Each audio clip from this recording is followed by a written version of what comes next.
Good evening, everyone, and welcome to tonight's episode of The Widow's Peak. I am Audrey from Coaching with Audrey. I pray last week was a good week for you, and that the upcoming week will be even better. Tonight, I want to talk about grief and the stages of grief. I will share bits and pieces of my journey, and I pray that something I share tonight will be a help to you. So let's get into it. Grief. What is it? Why grieve at all? How should I grieve? How long should I grieve? Well, grief is complex. It's deeply emotional. Most of all, it's personal and necessary. Grief is a response to a loss. My personal opinion is that I don't believe we ever really stop grieving the loss of a loved one. I believe we learn to process and understand it from a different perspective. At least that has been my experience. I have learned to manage grief rather than allowing grief to manage me. But it has not always been that way. I didn't know it at the time, but during my process, I learned that what I was feeling was normal. I was actually moving through the stages of grief. Elizabeth Kubler-Ross is credited with conceptualizing the stages of grief. Kubler-Ross was a psychiatrist who studied near-death experiences and wrote the internationally best-selling book on death and dying. She thought that there were 5 stages of grief. And she thought they flowed in the sequence of denial, anger, bargaining, depression, and acceptance.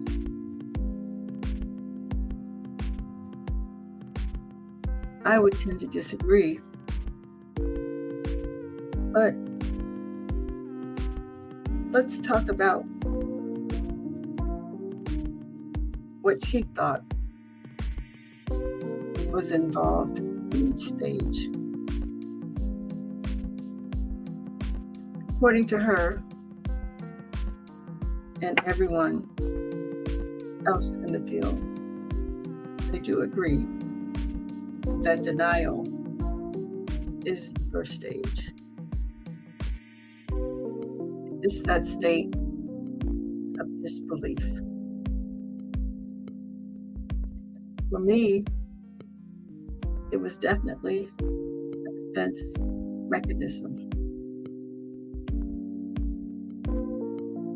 I shared that I found my husband dead. That was definitely a shock, because my husband had not been ill. We thought he might have a cold, but certainly nothing that should have killed him.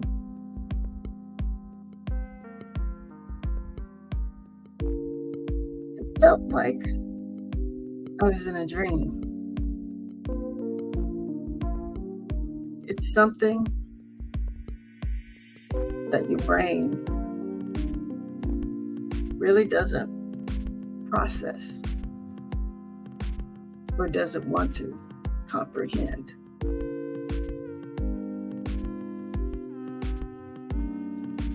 You go through phases where you still expect your loved one to come through the door. You expect them to be home when you get home from work. You expect when you reach over in bed to touch them that they would be there.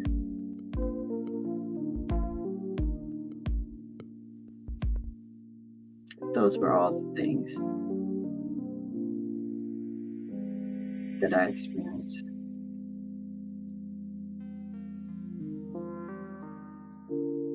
But as I began to realize that this indeed was not a dream, this was the reality of the situation, that's when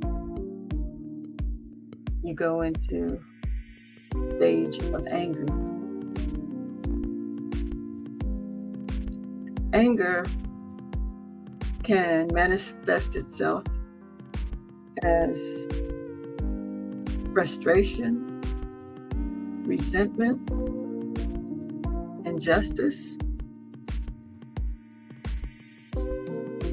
I know that I was definitely mad. I felt that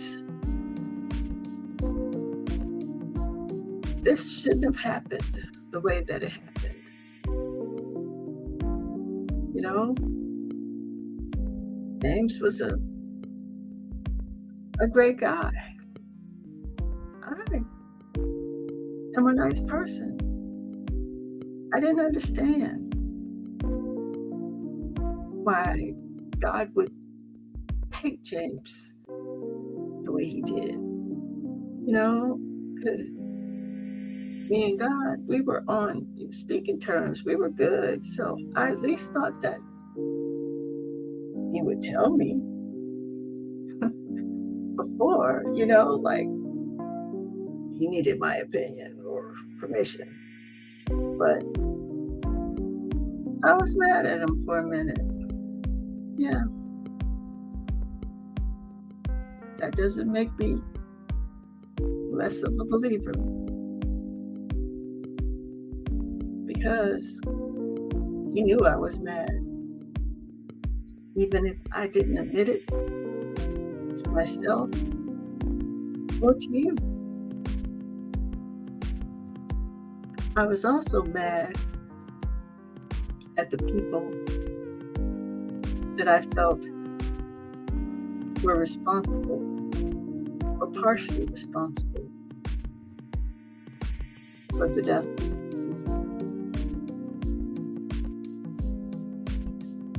And at times, I'm still a little mad with them. But, you know, forgiveness is not for the other person. It's for yourself. And I refuse to allow those people to control me or my emotions. But as I say, sometimes the flesh overrides the spiritual. So I'm still working on that. Then Kubler-Ross felt the next stage, an individual goes into is bargaining.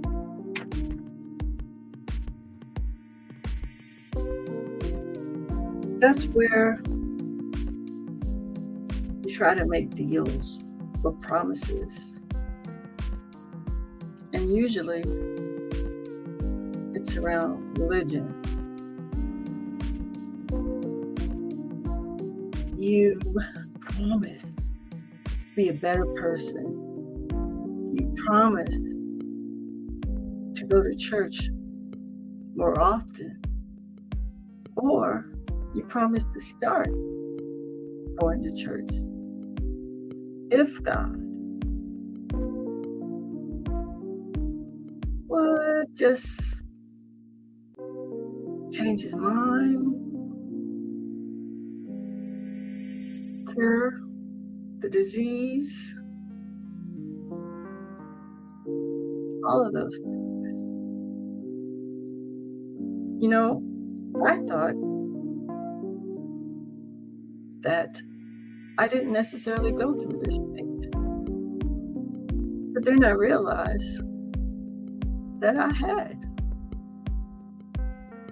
Because I pleaded with God to just give me one more day so that I could say goodbye to James, so that we could have those last minutes together.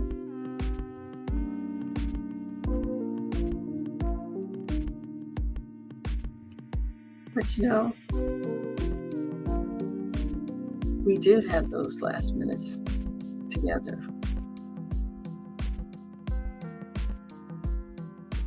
I didn't realize it until later. But as I waited for the morticians to come, I was able to lie in the bed and hold James and just be with him so that he would know that I was there and I could feel like I had been there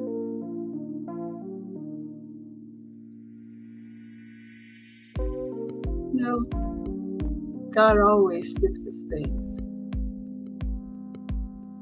even when we don't see it. But God is a good God.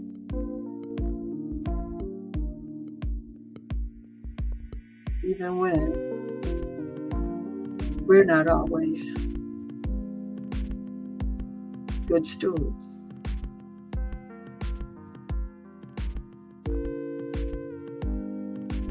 Then the next stage, as she saw it, depression. Depression is that extreme sadness, that hopelessness, that emptiness.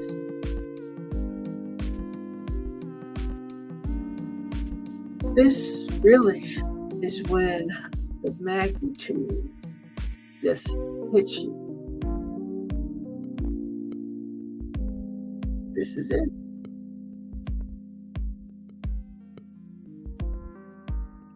Yeah. I experienced this in a deep and profound way.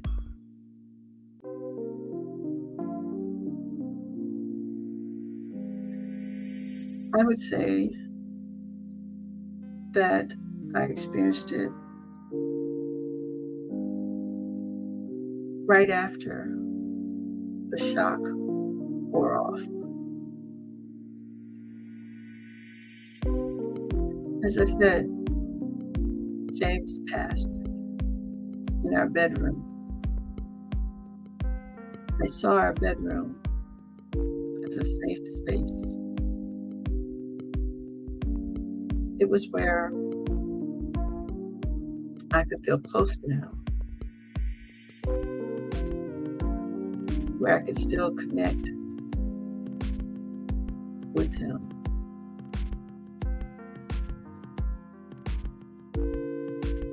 For days, weeks, months, I did not go out of my house. I stayed in my bedroom.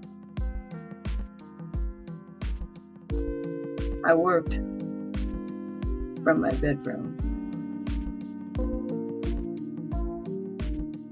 I attended groups in my bedroom.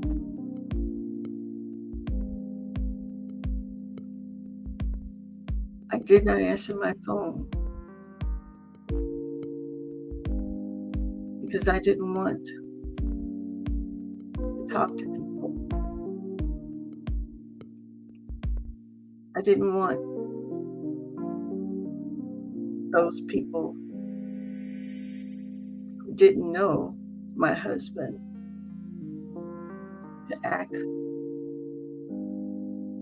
like they understood what I was going through.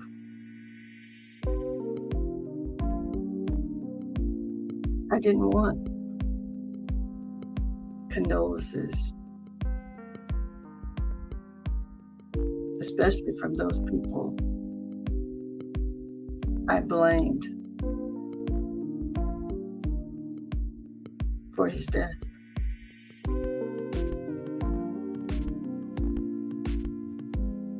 But then I realized that people really don't know what to say or how to act. So condolences really is all they know how to give at that time.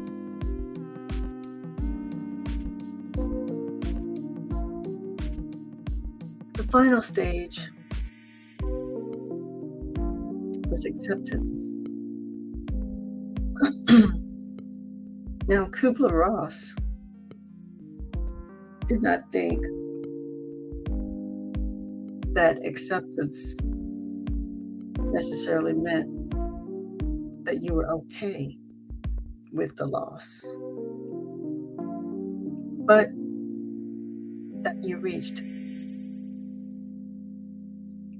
a state of understanding and emotional resolution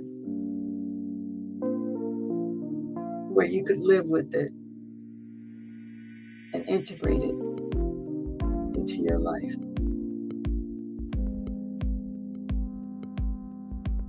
You could start working towards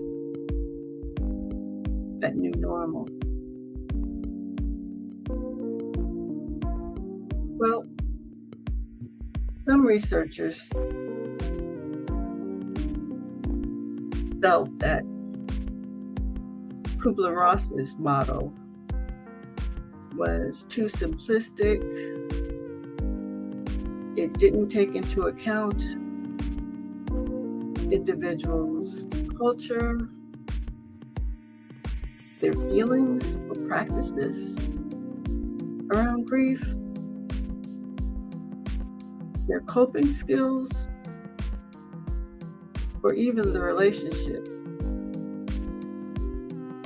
with the deceased. David Kessler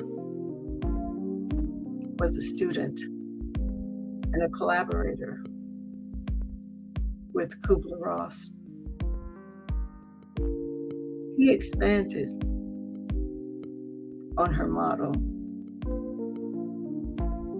adding 2 additional stages. And they came after her final stage of acceptance. The next stage in his model was testing, where you would try out things, try out different roles, routines, see how it felt, and how you could operate.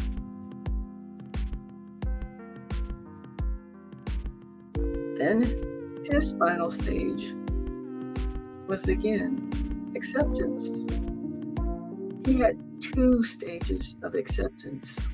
The first stage was you understood it and processed it. However, in his final stage of acceptance, you fully embrace the loss.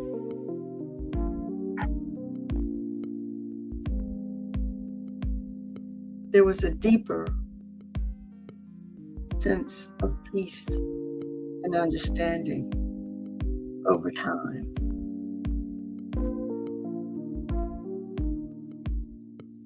Which allowed you to move forward with a new sense of purpose.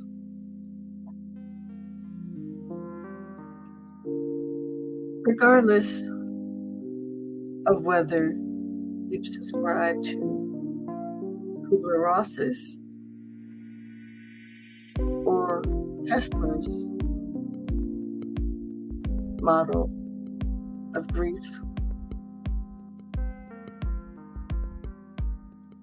grief is difficult. No one experiences it in the same way.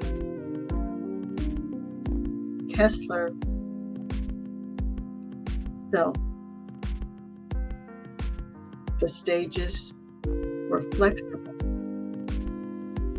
not linear, like Kubler-Ross had initially said. And like I mentioned earlier, You could repeat stages. And everyone may experience the stages in very different sequences.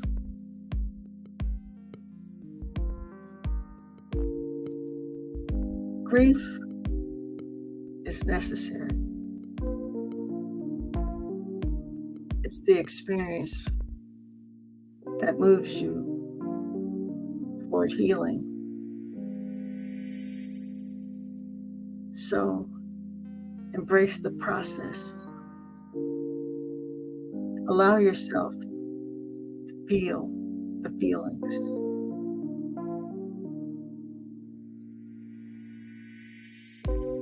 Need to know your triggers. Develop a plan for those special days, holidays, events like birthdays, anniversaries, the date of the death. All of those sort of things. Special moments in your children's life that the deceased will not have the opportunity to share.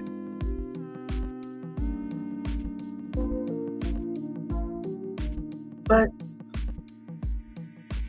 I want to leave you with this. For those of us who are believers, I want you to find comfort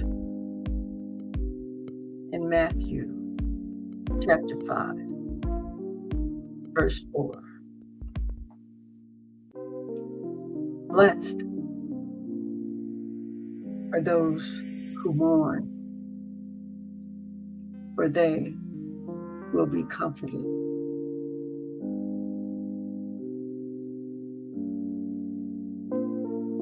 Although our loved ones may not be physically with us, they're always connected to us in spirit. And the memories will always be held in our hearts. Peace and blessings to all. And as always, to my love, James, rest well until we meet again. Love you.